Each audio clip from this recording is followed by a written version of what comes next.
Hi, everyone. We're getting a few people in here. Awesome, awesome. I'm just gonna give it like another minute to let people get in. But in the meantime, if anyone wants to drop in the chat where you're based, just say a quick hi before we get started. That would be great. Would love to know where everyone is right now.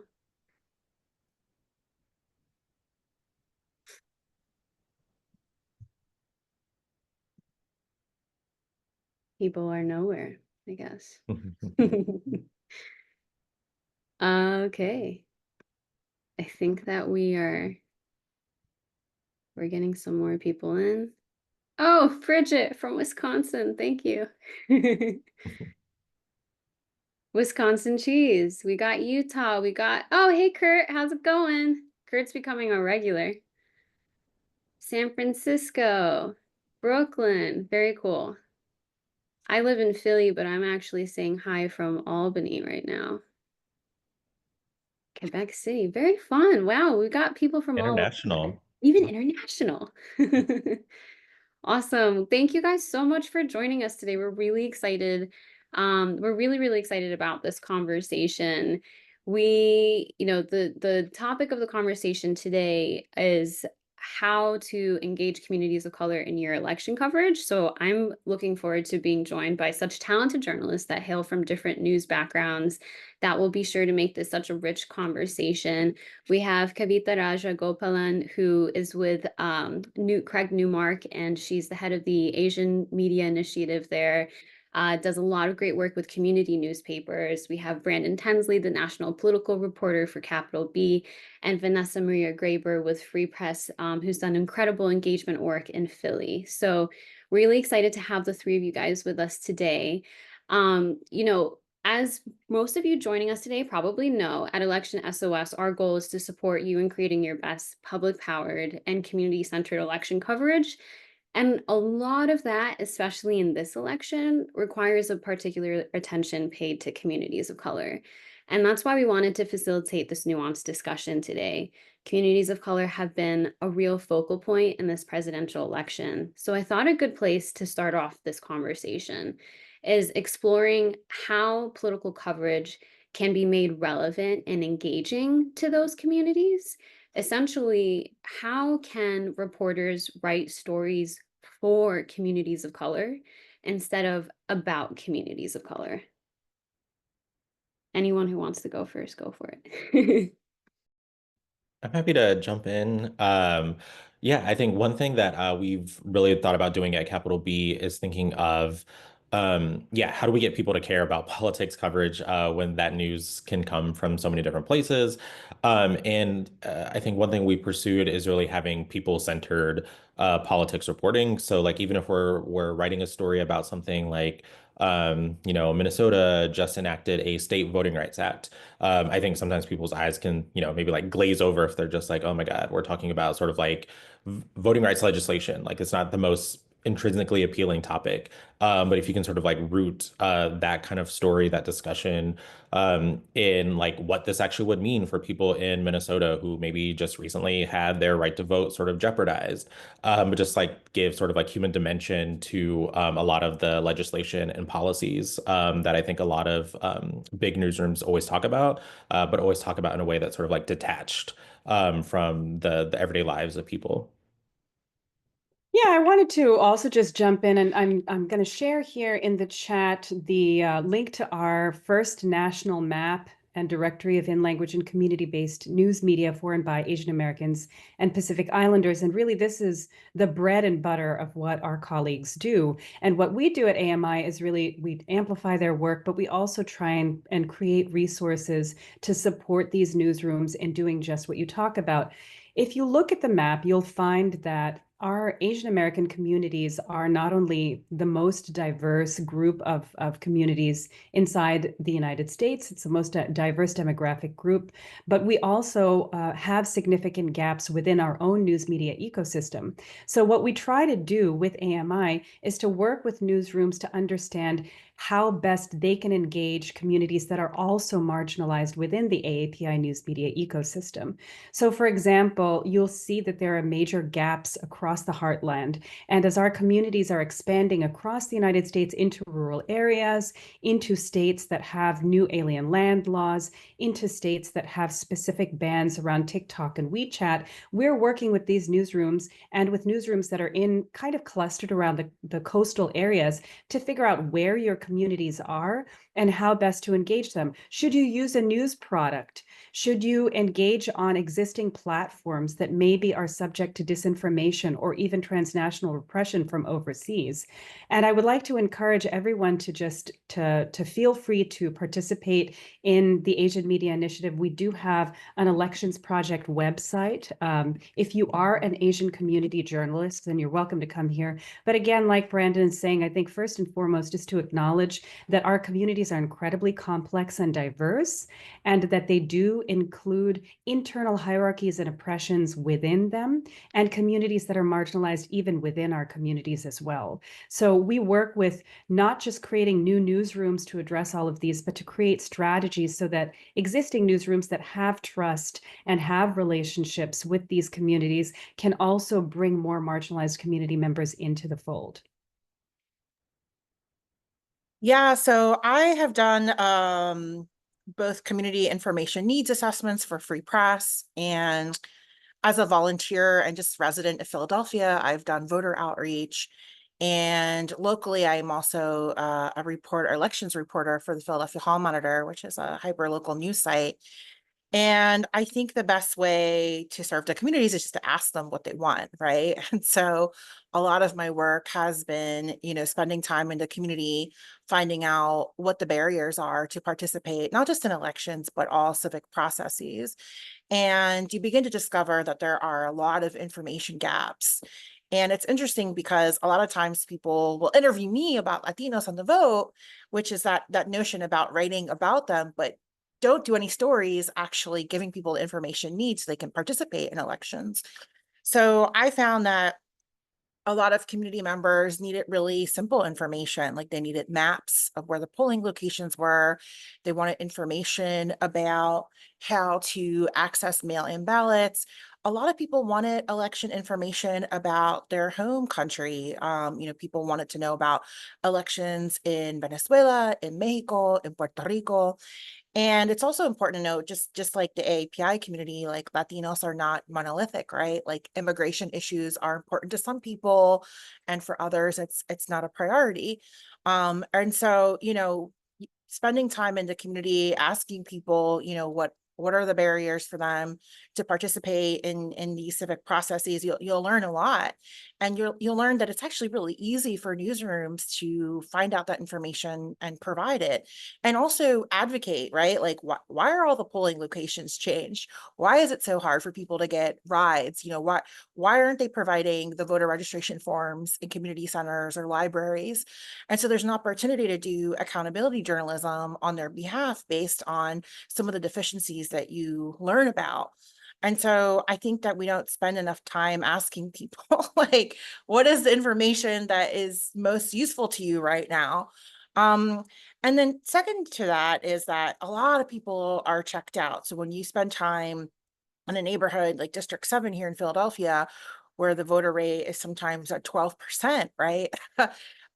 There's a lot more to be discovered about why people are checked out of the political process, why their neighborhoods have been historically divested from, and why they feel that they cannot trust the elected officials in that area. And I think that, again, there's a role for journalists and newsrooms to play in exposing that corruption, exposing the lack of community engagement and accountability and broken campaign promises.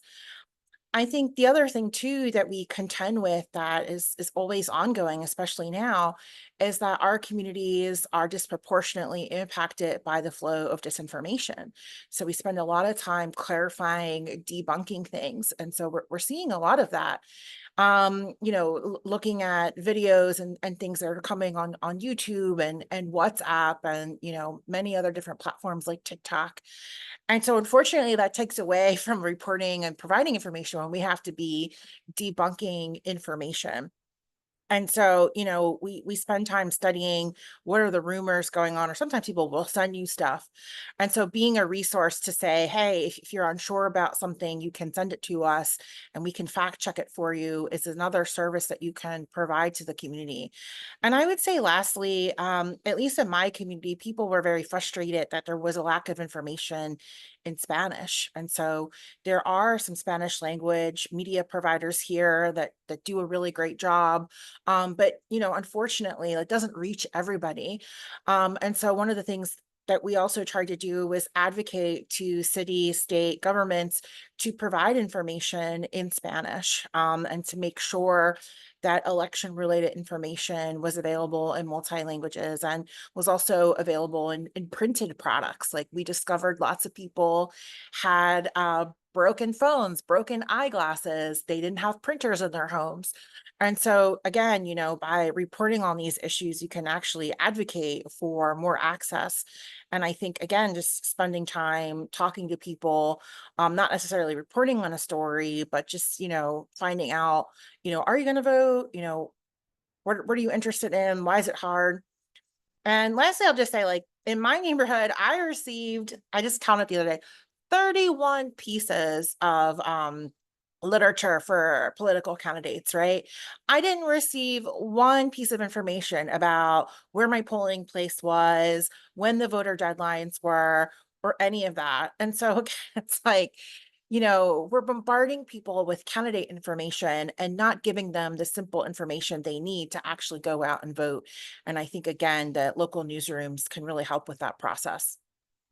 Yeah, I think that's what I really find interesting, that approach is simply just being in community with the communities that you're reporting on, right? And so often communities of color are the subject of our coverage, especially when it comes to political reporting, but not we're not often as journalists thinking about, well, what information need does this serve in my community? A lot of that can be done with engagement journalism, which has been something that our industry has been talking about for years, and there have been really great initiatives. There's a plethora of resources out there for you guys to just Google engagement journalism ideas, right?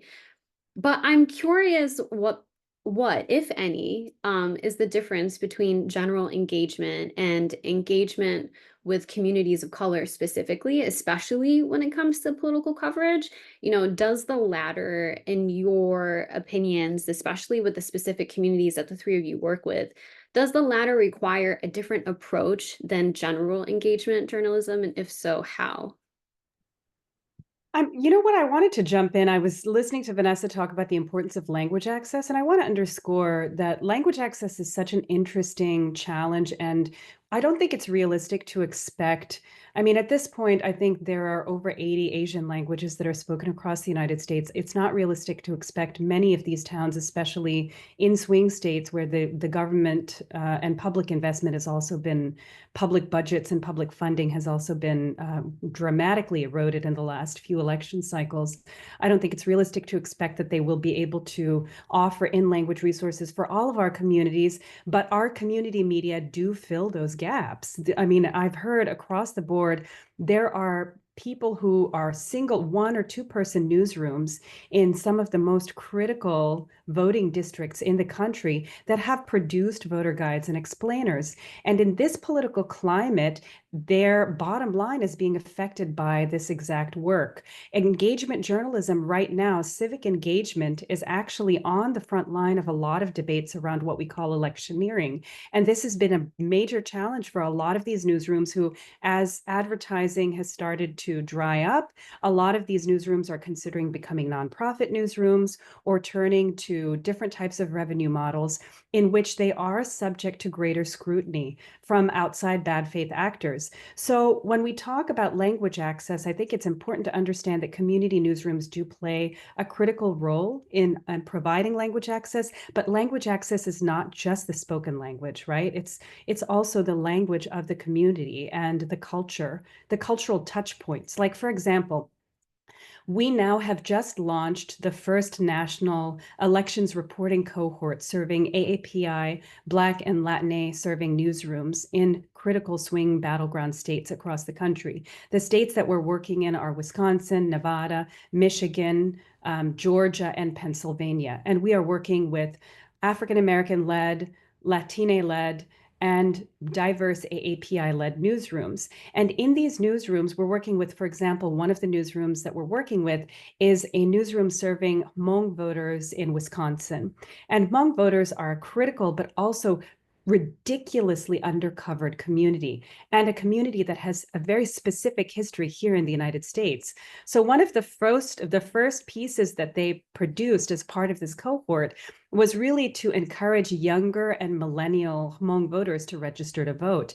And they said in this document, they offered this framing that I thought was so powerful. They said, your elders put their bodies on the line for democracy, fighting on behalf of democracy in the Vietnamese Civil War, and you can't get out to register to vote. So that degree of historical relevance, but also shaming to a certain extent, you won't find in mainstream newsrooms, and it's also not appropriate in mainstream newsrooms, but it is a particular mode of civic engagement. We're also working with two large Arab American newsrooms. One newsroom is based in Dearborn, Michigan, which serves a predominantly Lebanese community, but also a large Syrian American community. And another newsroom is based here in Philadelphia, in Pennsylvania, serving a very complex, racially, ethnically, and linguistically diverse West Asian community that is itself grappling with how to present Arabness and West Asianness. And the way that the reporting is playing out, bringing in these concepts and these diverse voices within the community, you won't be able to reproduce that elsewhere. To reflect back the needs, there's a certain type of language that's not the spoken language or the language itself, but the language of community conversation that refers to shared collective traumas, historic conflicts, and the way that we relate across generational lines that I think is very specific to community-based journalism. Yeah, like I'll I'll jump in and say, I think one way that we at Capital B think about engagement journalism is we have our three pillars as a company: service, stakes, and power. And so whenever we're thinking about what a story is going to be, we think about, obviously a story can serve, more than one pillar, but we think about how is a particular story sort of fitting into one or more of these categories, and how does that potentially sort of influence the format that that story takes, right? So if you're writing a service piece, maybe that's something more in line of an explainer. It's something where it's breaking down sort of like, this is the information that a community needs about this particular issue. It's giving information about, especially for our local newsrooms in Atlanta and Gary, Indiana, what are the important dates that you need to know about, like when early voting starts, where are different polling locations, if you're noticing voter intimidation or something, are there certain numbers that you should call, or organizations you can reach out to get that kind of information, or to give that kind of feedback. And I think one way that we've been coupling this year, sort of our digital journalism, is with our Black Political Power Tour that started earlier this year. We'll actually be in Philly on Thursday, moderating a panel, or I'll be moderating a panel, and we'll be working with some of our local partners on additional panels. For us, we see that as sort of a way to, like my co-panelists have been saying, obviously I think Black voters tend to vote Democratic, right? But even within that block, our interests are varied and diverse, depending on if you're a rural Black voter, if you're a more urban Black voter, if you live in this state versus that state, depending on what coast you live in, if you live in the Midwest. And so for us, we see the Black Political Power Tour as this way to marry our digital journalism with the communities we serve, by actually being in conversation with them, bringing in local organizers, bringing in elected officials when we can, bringing in experts, people with roots in the community, where we can talk about what are some of the issues that are top of mind for Black voters in these areas, and what do they sort of want to see done. But it's just a way for us to not stop at writing a story that we publish online, but think about how can we give a story some sort of human dimension, give these issues human dimension with the communities that we're serving. Yeah, the Black Political Power Tour is really interesting, and I think that's a great example too, which we'll get into this later in the discussion of engagement that you can do as national reporter. I know that not everyone that's joining us is a local reporter, and I think engagement looks really, really different when you're a national reporter. And I think Capital B is a great example of how you can successfully pull that off. Vanessa, I'll just toss it to you quick. You unmuted. I think you had something that you wanted to add.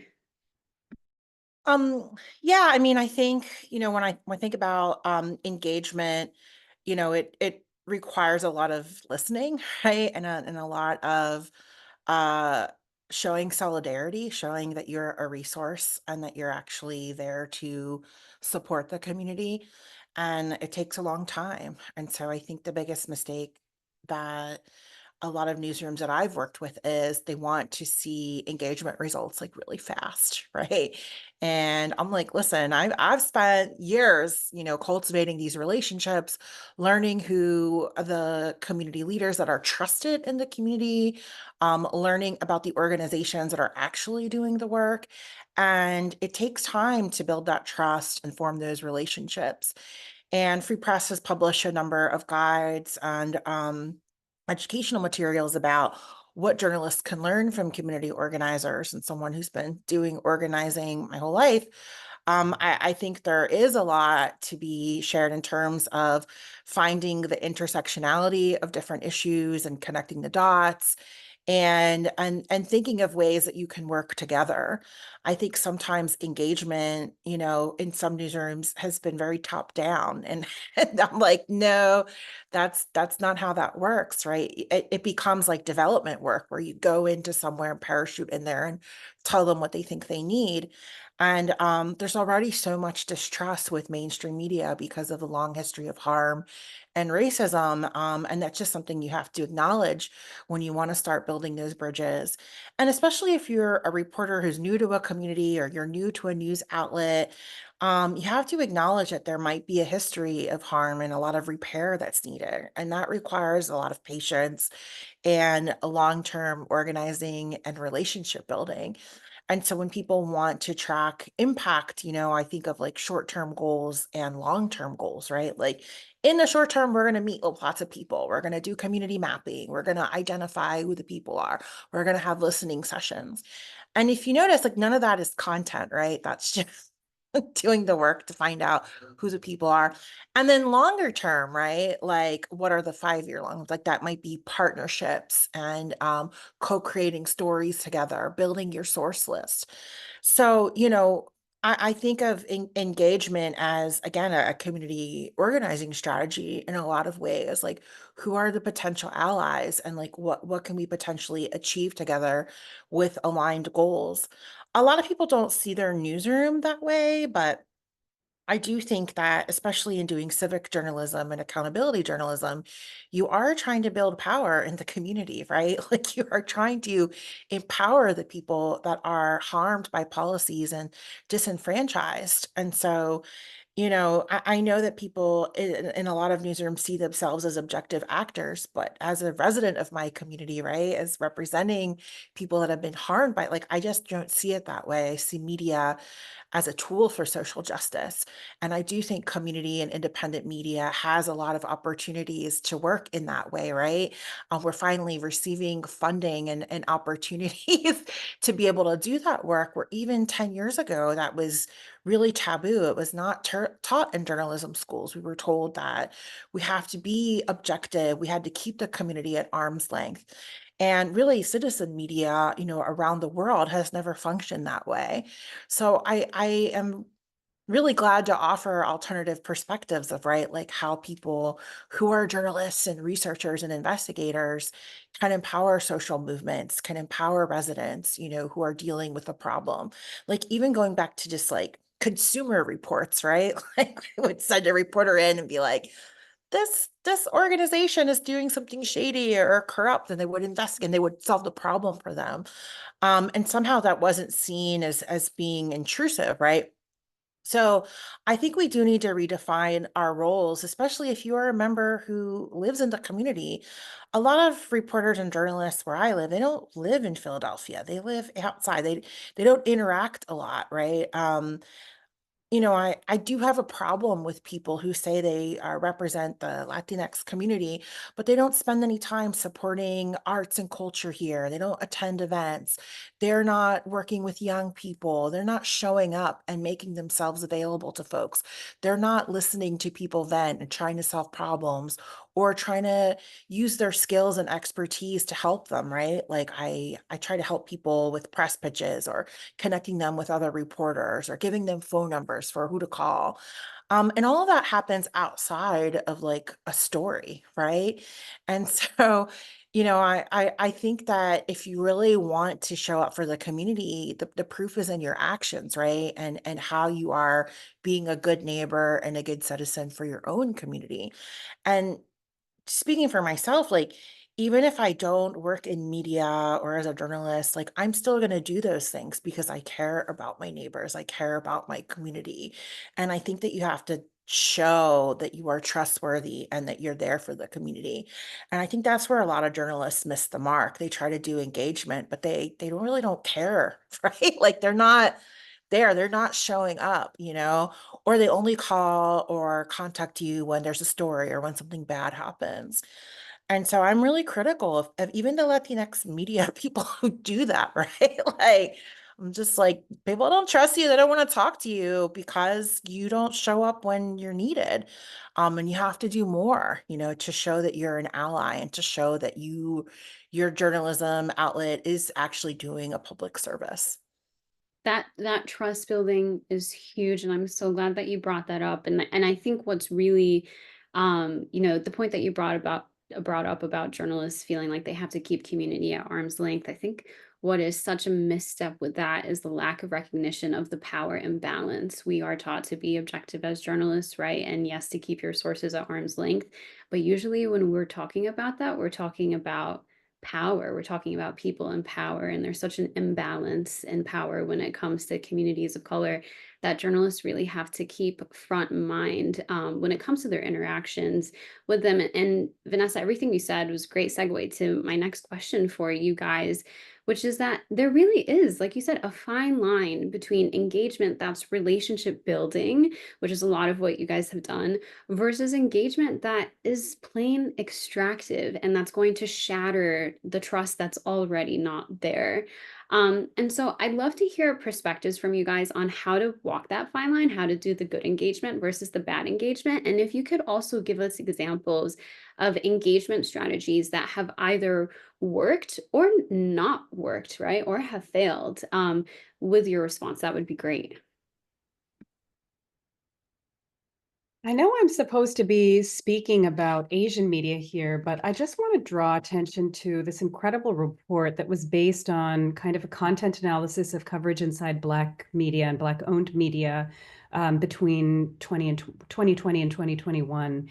And what she shows here in this report is how Black media, and I think this applies to a lot of community-based journalism for communities of color, is that it amplifies when you talk about the power imbalance that Vanessa alluded to and that you underscored, Massarah. I think the way expertise is positioned inside our community journalism is very different. We tend to look to expertise from within our communities. We tend to contextualize the history.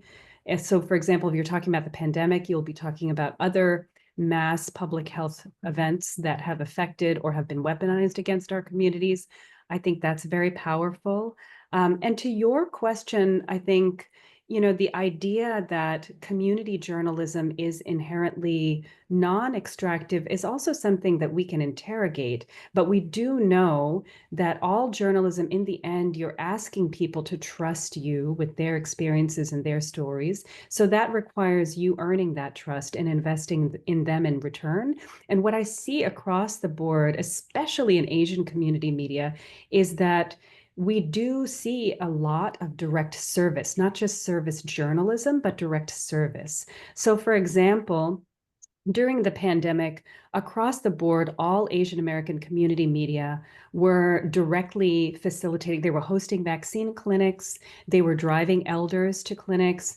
There was one newsroom leader who saw that there was food insecurity in his community. And so along his route that he was distributing this Chinese language newspaper, he started delivering free meal packets as well. And not only used that as an opportunity to kind of build the credential for build legitimacy for his newspaper and distribute his newspaper, but also to earn the trust of the community as well.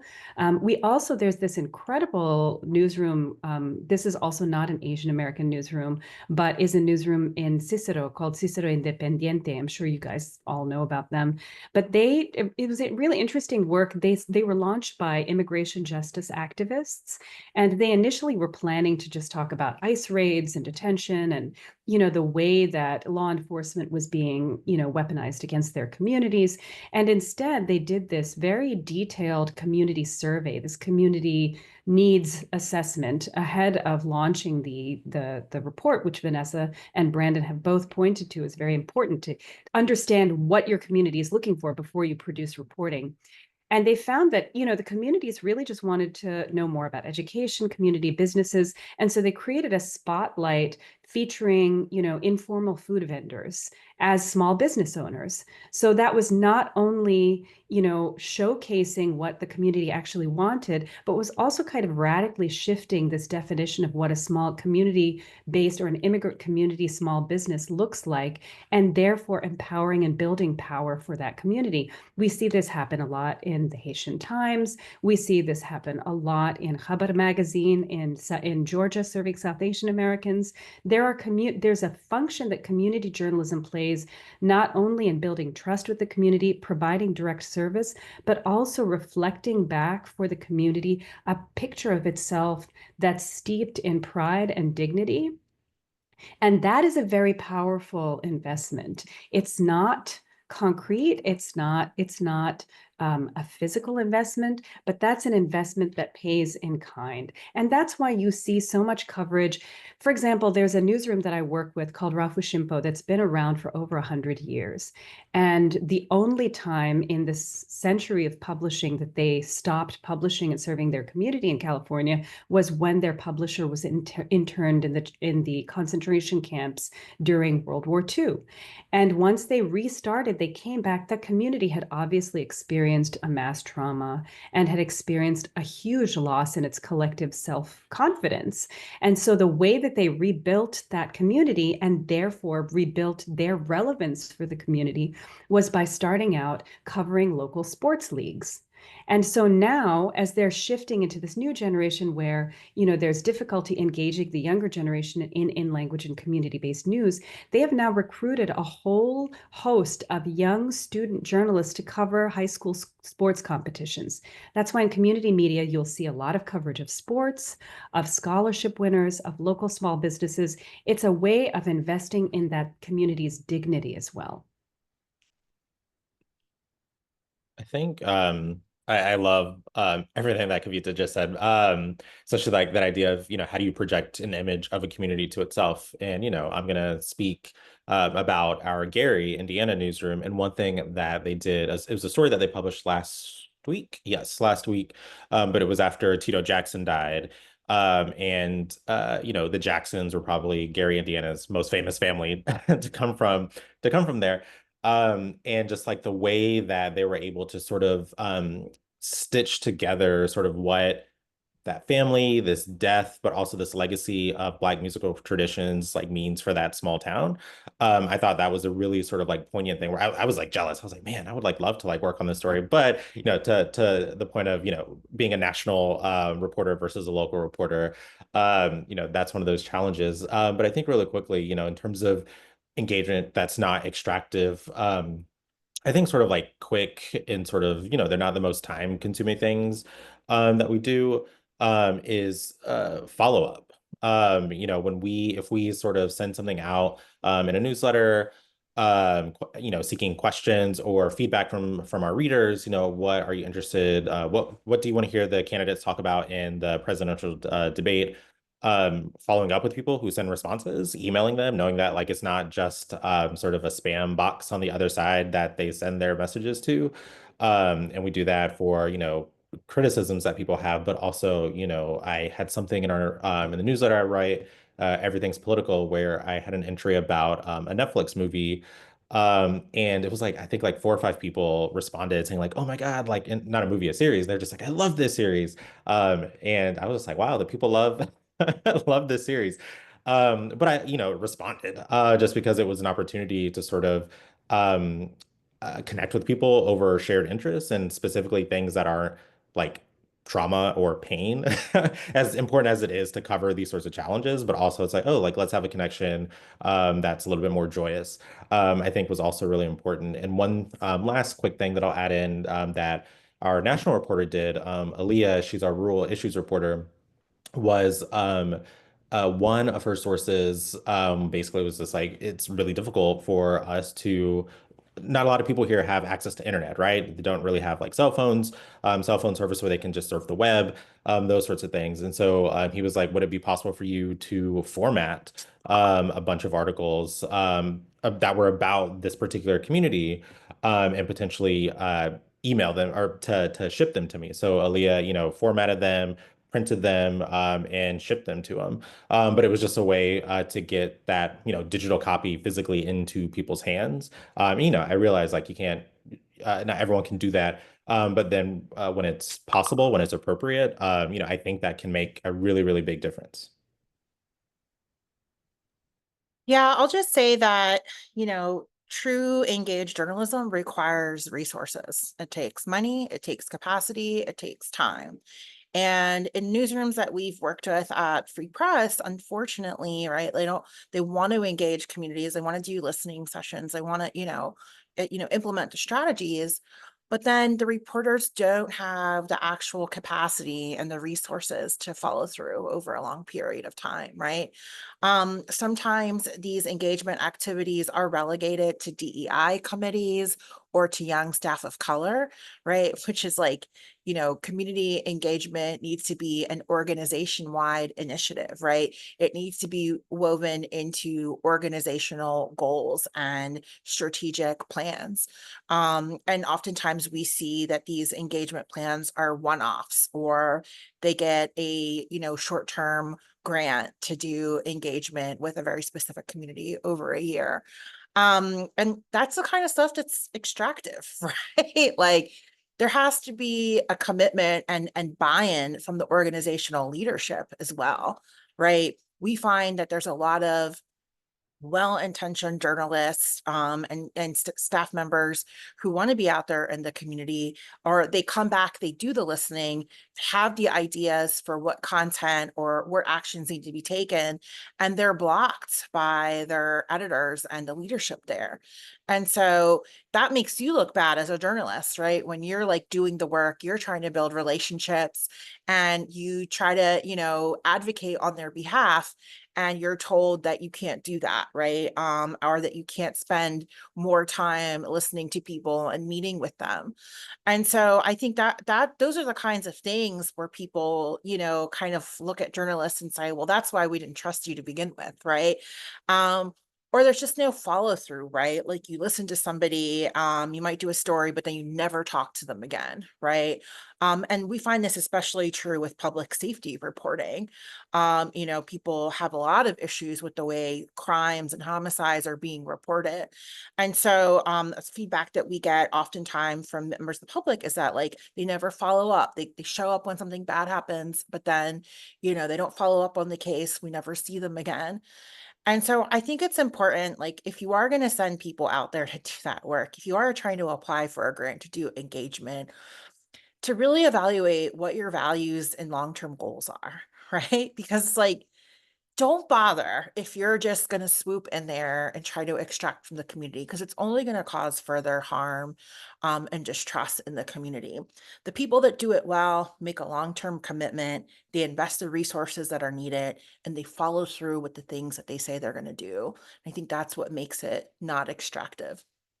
That's huge, Vanessa. Like we always say at Harkin, close the feedback loop. Don't be an ask hole. Like if you're going to ask the community for input on something, follow up with them. And I'll just note for everyone listening to this conversation, I have heard multiple examples from all three panelists so far about how important in-person engagement is and the ways that you can do that as either a local reporter or a national reporter. So that's just something I want to bookmark for you guys. We have one more question before we get into Q&A, where we will talk more about the challenges with organizational buy-in. We already have a question in the Q&A about that. But something that I wanted to talk about and what's been a really particular topic of concern in this presidential election has been the Israel-Gaza war. Media coverage has come under fire from people across the political spectrum. Most recently, we've seen Ta-Nehisi Coates hold a magnifying glass up to, the capabilities of American media coverage of the conflict. We've seen criticism coming from within communities of color, but also an interesting shift to the dynamic with Kamala Harris's endorsement, which really did blur some lines within progressive movements. But, we're talking about trust building here. And a lot of that trust building comes from our coverage, being able to show community members, this is my repertoire of stories, and this shows my commitment to telling your stories the right way. And so I want to hear from you guys how you approach or have approached covering such sensitive topics, especially this one that's been such a focal point, in a way that maintains trust with communities you've done engagement work with, but also, as we've seen divisions start to pop up within or between communities of color, how do you cover those divisions without pitting communities against each other in a responsible way? I think first and foremost, like a lot of people came to me because I've been covering social movements for more than 20 years, right? Like that are often divisive. And the first thing I told people is like, you need to do research on this, right? Like there's the political education that's necessary. I recommended a number of documentaries and books to read and organizations to follow because it's really hard to cover something that has a long history, right? A lot of people characterize this as having started on October 7th, and that's just simply not true, right? There's 100 years of colonialism, right, that preceded that event, and people need to study that history and invest the time in understanding the issue, right? And oftentimes, people who are local news reporters, they're not studied on foreign policy issues, right? They're not studied on communities, um, uh, uh, you know, that exist that are impacted by US foreign policy. And so that's the first thing is like you have to educate yourself. It's your responsibility as a journalist to come with something. I think secondly, we always have to be rooted in fact, right? Like presenting factual things. There's a lot of propaganda that's being promoted by organizations and even the US government. And so again, it's our responsibility to make sure that we verify and fact checked everything. Secondly, thirdly, I would say, you know, I always look for who's missing, whose voices are missing. And at least here in Philadelphia, I noticed that the coverage was missing the voices of Palestinians. And we have a lot of Palestinian people that live here in Philadelphia. There is a very long history of Palestinian community here existing in the city, and their voices were noticeably absent. And that is why they were protesting, the Inquirer and WHYY and Fox News, right? Because they were not being represented at all. And so, whenever these issues are being covered, it's like who's doesn't have a seat at the table, whose perspective is not being shared. Lastly, again, it goes back to the, engagement. Like go and listen to the community. I went to prayer vigils, I went to a number of protests, I spent time with the Jewish community, just listening and trying to understand. I also spent time with lawmakers trying to understand how they were approaching the issue. And I think like, in general, right? Like we have to understand that there are many different people impacted by this issue, but there is one community that is disproportionately impacted by the violence, right? And what many experts are calling a genocide.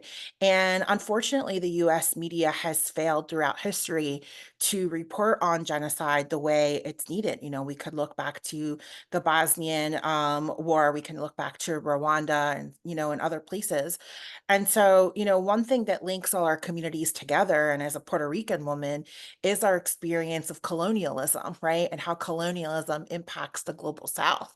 And I think more deeply than what we're seeing happen in Gaza and in Lebanon right now is where we're seeing a global response to hundreds of years of colonialism, right? And a changing demographic, and also the rise of right-wing fascist ideology and anti-immigrant sentiment and disinformation. So again, you have to study these things, right? Like all of these things are going to inform how you tell a story. But I think lastly, it's that, we have to see the humanity in people, and we have to engage in human-centered storytelling, right? And sometimes it's not about covering an entire community, but one person's story, right? And how one person is affected. And I think the more time you spend in community, the more you begin to understand the complexities, and also that Palestinian people, Muslim people, they're not monolithic by any means, right? So being careful not to misrepresent an entire community when you're talking about things like war and genocide. So the Asian American Community Media Initiative explicitly serves Arab Americans as Asians and West Asians. And I want to just point you again to the map and point out that the Arab American community has at this point 16 community-based media outlets, and 4 of those are, that I know of, are owned and operated by Palestinian Americans, and a significant majority of the remainder of them are owned by Lebanese and Syrian Americans, all of whom have been directly affected by U.S. policies in the Middle East and in the wars that have been unleashed there. Like Vanessa, I've been covering these issues for many, many years. In 2008, I wrote a book that was about Muslim immigrant communities in the West, including a Palestinian family in London, as well as a Kurdish family in Berlin and a Bangladeshi community here in New York, in the aftermath of 9/11, the Second Intifada, and all of the Iraq War and what that unleashed on Kurdish communities across the region. The histories are complex, but the morality is not. I think in the end, we have a climate here that you had asked Massarah specifically about the need to address, how issues are being used to drive a wedge between communities. And I can say inside our communities, we know that the Palestinian community has experienced racism within the Arab American community, and that the Palestinian community has not received support, a lot of it dictated by US foreign policy and its relationships with other major powers in the Middle East, and with its hostilities and its enmities, most specifically towards Iran. And at this point, we know that the Iranian community here has 20 outlets as well, most of which have been flooded by disinformation. So we can support our community-based journalism. We can support them, which especially the Arab American media here have been one safe space for Arab Americans to explicitly use the language that accurately describes what they're experiencing and what their families are experiencing back home as well as here, and to express their own pain and grief over the violence that's happening overseas, but also the targeting and censorship and repression that's happening inside the United States.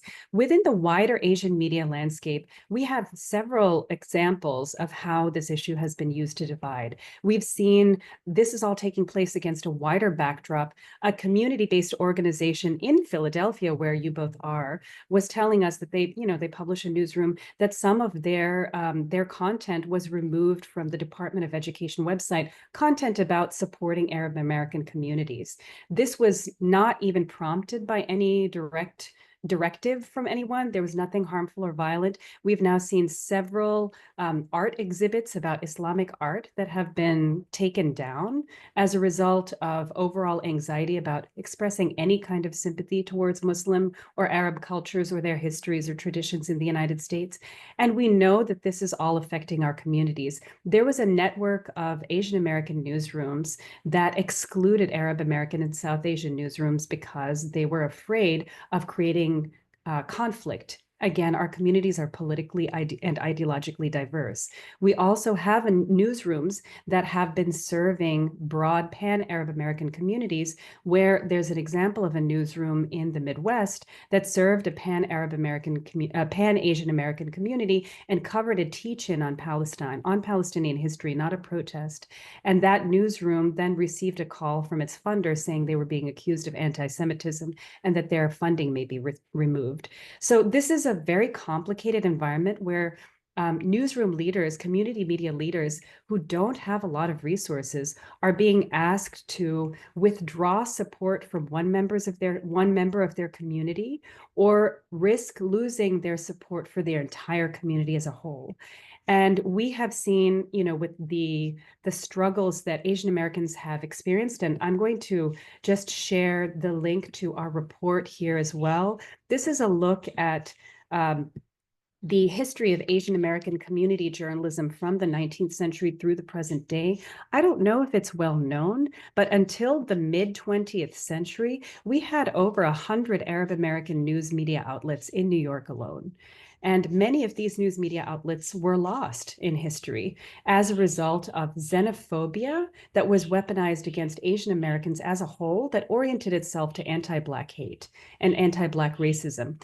At that time, as now, the people who really stood up for Asian Americans before the 1924 law that kicked all of our communities out of this country and ultimately ended up harming the economic strength and political strength of the United States for a good 50 years. The people that stood up for us, the true representatives of multiracial democracy in media, were the Black press. They were the ones who spoke out. And so I think there's a legacy that we can call to, in which communities of color use our newsrooms to support and show solidarity for each other. And I think it's a contingent upon organizations like mine to remind our newsrooms of that legacy and that heritage, so that we can speak to Japanese American newsrooms about how they were demonized in a similar way. We can speak to Chinese American newsrooms and say how they were demonized in a similar way. We can speak to Indian American newsrooms and how that was happened. I also want to draw your attention to the fact that we are actually producing a document on press freedom inside AAPI community media and hoping to publish that within the forthcoming weeks. That will include a case study of Palestinian American and Arab American community news, as well as Chinese American and Indian American news. So please keep an eye out for that. And I look forward to engaging with all of you on how best we can build solidarity and support these newsrooms at this time.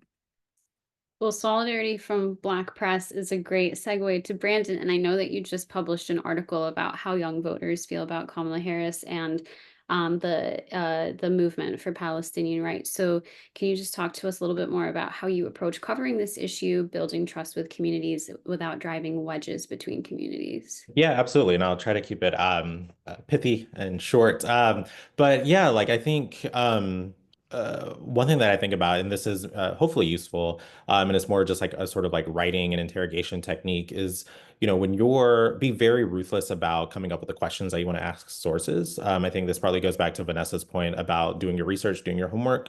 How do you ask the best questions to get the most sort of rigorous, thoughtful answers and responses that can actually sort of shine a light on the complexity of these issues, the complexity of these histories, even if I think, to Kavitha's really, really great point, where like the morality isn't complex, even if like the histories and the contexts are. And so that's one thing I would say is like, before I go into some of these interviews, and especially for that piece, I labor for a long time over sort of like, how do I ask questions that will actually be worth my interviewee's time. And also when I am putting together, actually like writing a story, do I think that this will do justice to what I was told? Will this story actually make people feel proud of like their contributions to it. And I know a lot of like writers are, you're always like nervous to like send a story back to your sources and be like, oh, they're gonna hate it. But I think sort of sit with like where that sort of anxiety comes from. And it's obvious, it's easy to sort of overthink it.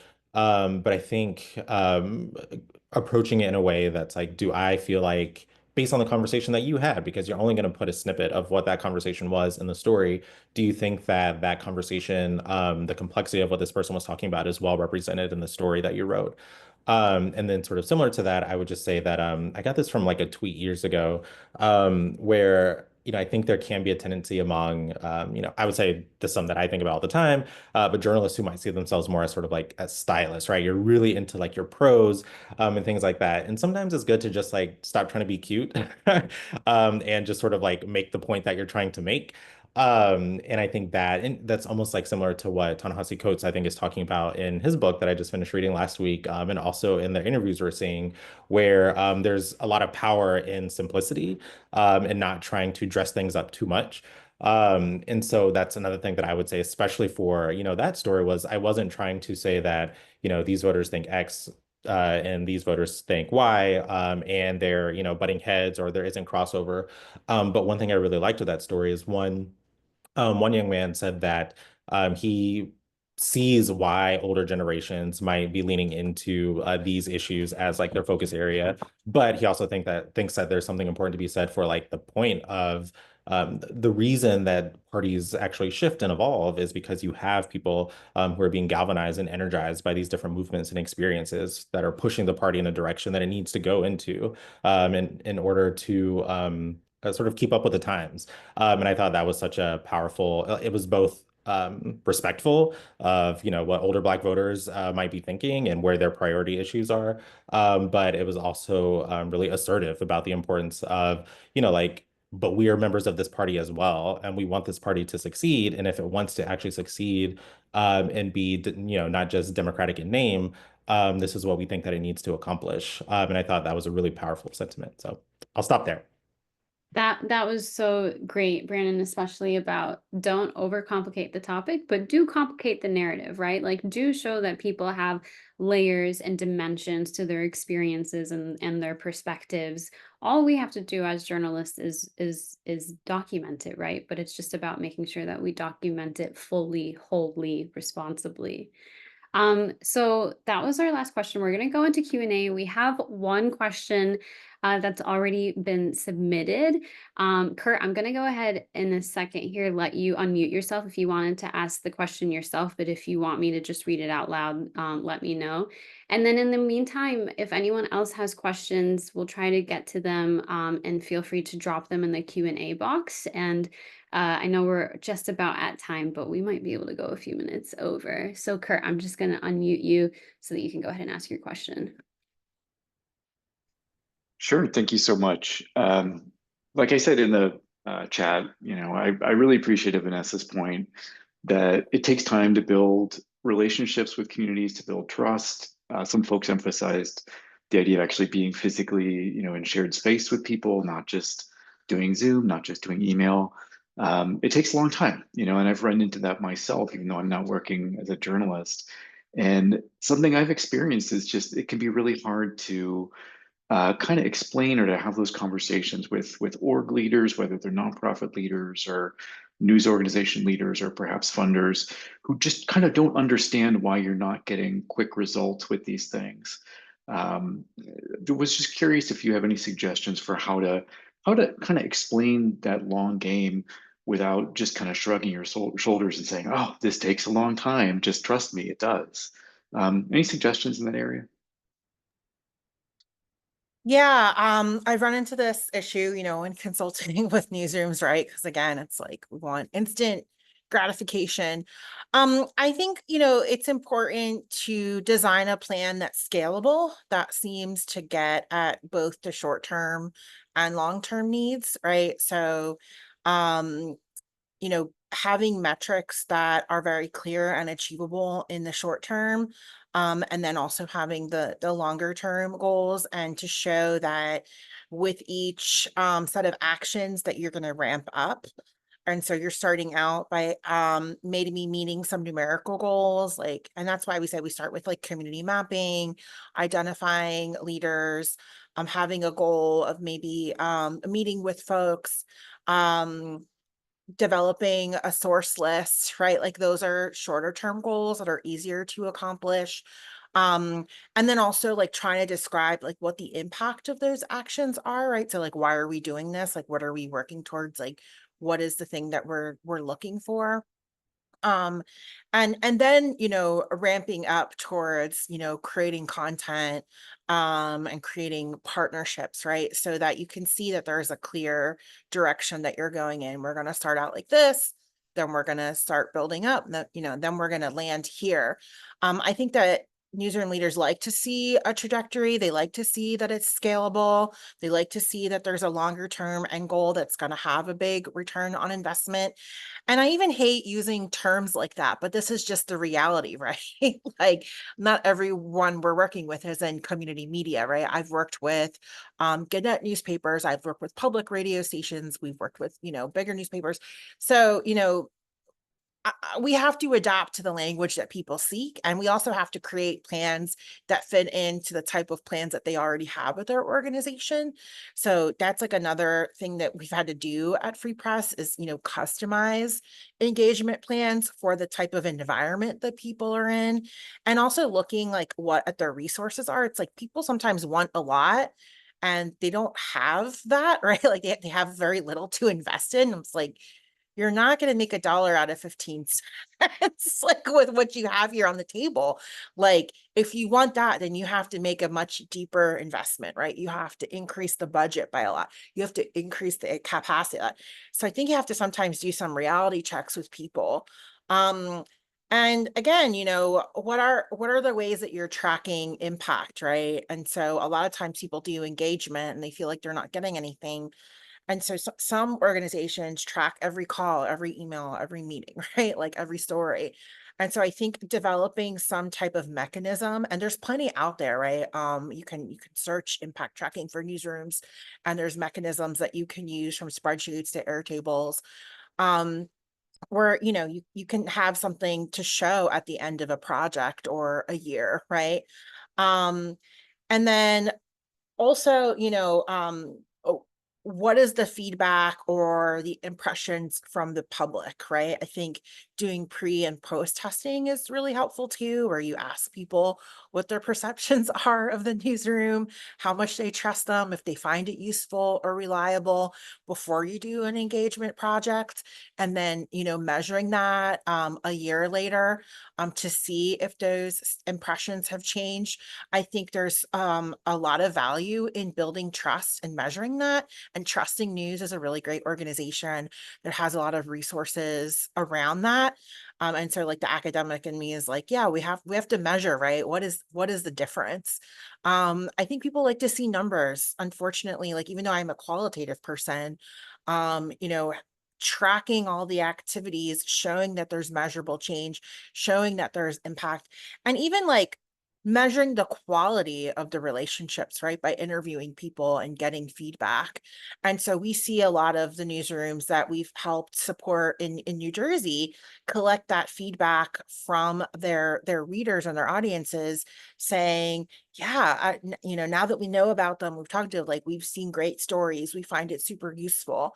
And so I think those anecdotes go a really long way to show that what you're doing is actually having an impact that might fall outside of like subscriber and like membership numbers. That's great. That is all that we have time for. Kavitha has to go pick up her son from school. Please go, Kavitha. Thank you so much. But thank you, everyone. But thank you everyone for joining us today for this amazing conversation. I will reach out to Brandon and Kavitha to get their answers to this last question for me to put in the follow-up email that I'll be sending to all of you with the recording of the video. The key takeaways, including some engagement tactics that you can employ immediately, and registration for our next webinar. Thank you everyone so much for joining us. Thank you to our wonderful panelists for sharing their brilliant minds with us today. And best of luck to all of you with your coverage. Thank you Take so care. much. It was a Thanks, pleasure. everyone. Bye. Bye.